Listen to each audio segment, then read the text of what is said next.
Moving on to Fox News, game changer. Texas officials identify nearly 3,000 potential non-citizens who will be further investigated.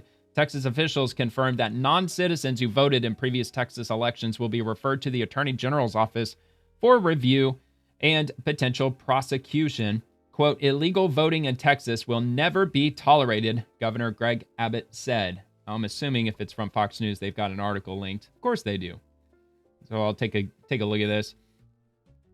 All right, so thousands of illegal immigrants registered to vote. So, and this is in the red state of Texas. So imagine the blue states. If they found thousands of illegal immigrants registered to vote in the state of Texas, just imagine how many are registered to vote in, obviously, California or Illinois. I mean, just name your blue state, any of them. It's probably in the hundreds of thousands, maybe even more than that. And they might, I would assume that they're not only voting in local elections, I'm sure they have every ability to vote in the federal elections too, which is extremely illegal.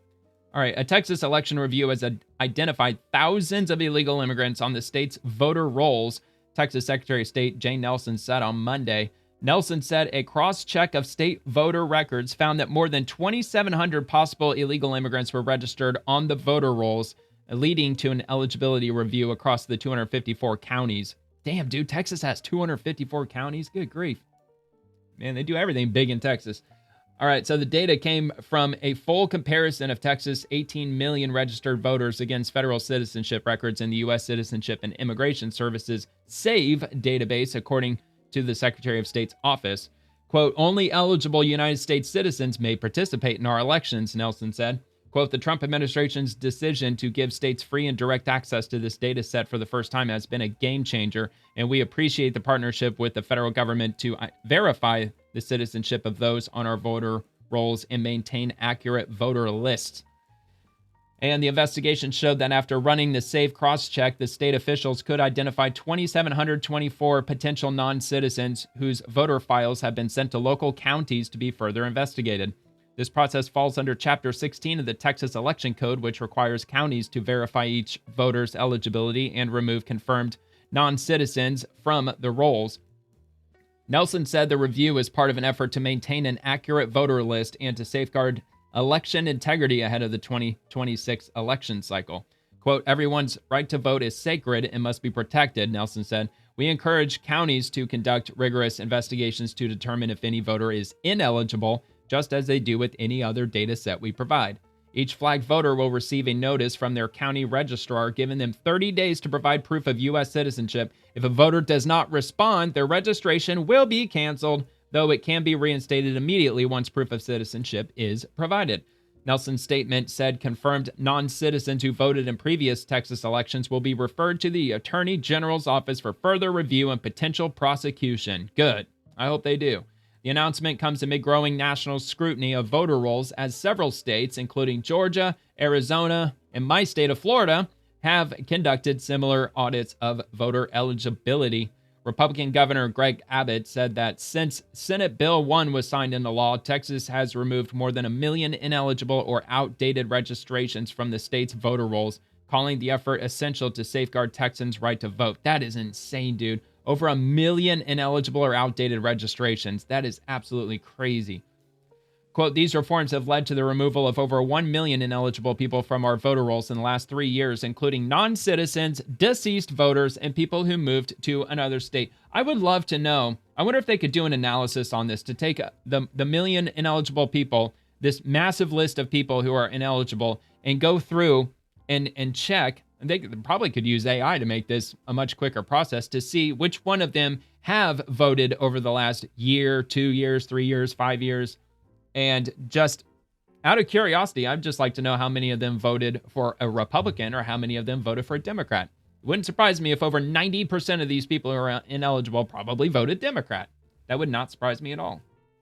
I mean, like, what does that saying go? Like for an old Democrat, they say, bury me in a blue state so I can keep voting or something like that. I don't know.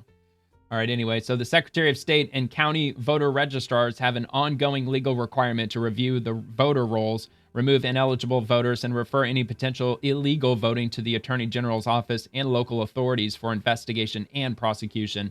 Illegal voting in Texas will never be tolerated. We will continue to actively safeguard Texans' sacred right to vote while also aggressively protecting our elections from illegal voting.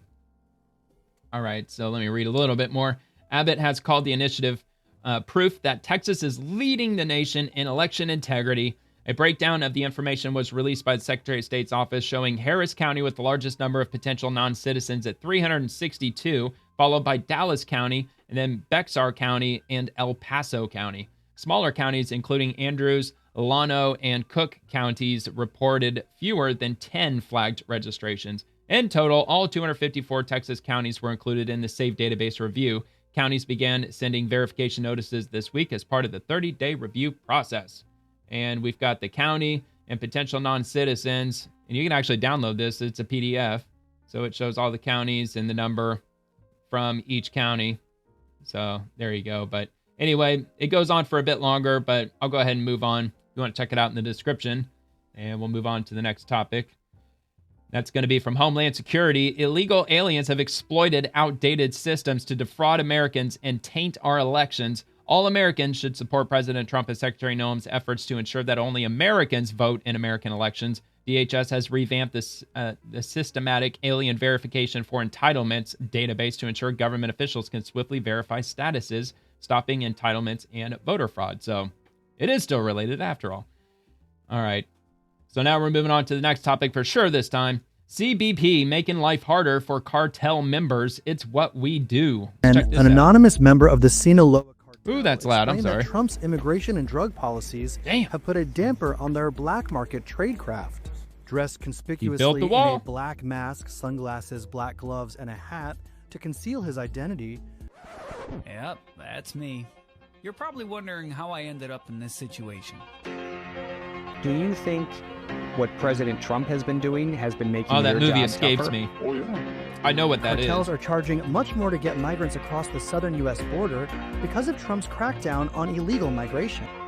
The anonymous man on CNN is not the first Sinaloa cartel member to credit the Trump administration for its robust approach to halting the human and drug trafficking operations at the southern border. Dude, in that wall, I saw them constructing some of the wall last week. I did a video clip on it. I think it might have been in Texas. It was near one of the military bases. But this wall is way taller than it looks, man. Because they had construction workers that were using a crane to lift up one of the slats. And like a 6 foot man is like at this point of the wall. It is insanely tall. It's like, this doesn't do it any justice at all, man. It's a crazy huge wall, man. All right, Homeland Security. Thanks to President Trump and Secretary Noem, the Rio Grande is no longer a gateway into America for dangerous criminals. DHS is launching Operation River Wall, deploying U.S. Coast Guard forces Rio Grande to secure the Rio Grande against illegal immigration, narco-terrorists, and other criminal activity at our southern border. DHS will use every tool at our disposal to protect and defend the American people. Remember when Texas was setting up shipping containers along the Rio Grande to try to use like a makeshift wall, and the Biden administration ordered all of the shipping containers removal? They also had those buoys that were strung out like parallel through the middle of the river, and they ordered all of them to be removed too. That's the extent that the Biden administration, our federal government, went to get illegals to flood into our country. They were removing what the state of Texas had spent taxpayer dollars on to try to set up a makeshift wall after their refusal to complete Trump's border wall. And they even ordered the removal of all of that shit. Even the barbed wire. They even sent, I don't know if it was Border Patrol or who it was, but they were sending, I don't know if it was the military or federal agents to actually cut down that barbed wire that Texas had put up to keep illegal immigrants out. That was all during the Biden administration. Opening up the fucking floodgates. What do you think they'll do if the Democrats get back in power again? I bet they're going to probably remove the entire border wall. And they'll probably say any illegal immigrant who can come in, we'll give you instant citizenship. We'll give you thousands of dollars. Free this and free that. Free everything. All right. Anyway, Homeland Security. The Trump administration's on pace to shatter deportation records by the end of the President Donald Trump's first year since returning to office. This is just the beginning. We'll pull up an image of this. Record deportations under the Trump administration since January 20th. There's been 515,000 plus illegal migrants deported. 1.6 million has voluntarily self-deported, and 485,000 illegal migrants have been arrested. That is an enormous number. It's not enough. There's still a lot of work to do, but I mean, it looks a hell of a lot better than it did last year. If you enjoyed the video, I hope you take a quick second to give it a like and subscribe to the channel. And check out The Swamp, which drops Monday through Friday at 11 p.m. Eastern, covering the daily happenings inside the federal machine. Thank you very much for watching.